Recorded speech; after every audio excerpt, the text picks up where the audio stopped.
pictures that were sent online.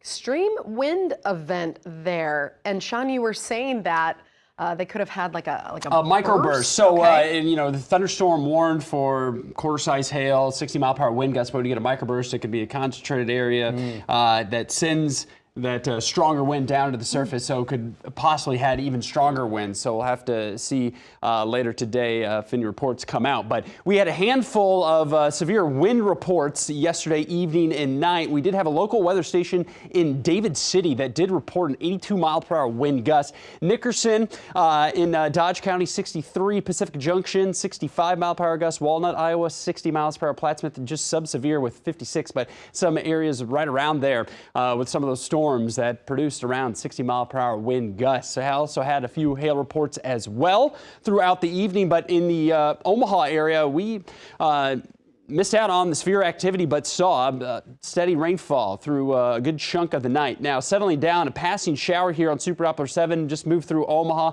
heading through Neola, Underwood, down toward the Trainer area. Quickly moving out, zooming out, you can see just some spotty shower activity through southeast Nebraska. Another shower toward Beatrice. The heavier rain, widespread rain, continues to push eastward through eastern Iowa here early this morning. 12-hour forecast for your Wednesday. Plan for the wet start. Rain jacket in the morning, still some lingering spotty showers through 9-10 o'clock, and then just turning windy as we dry out. Gusts 30-35 miles per hour with those temperatures in the mid to upper 50s.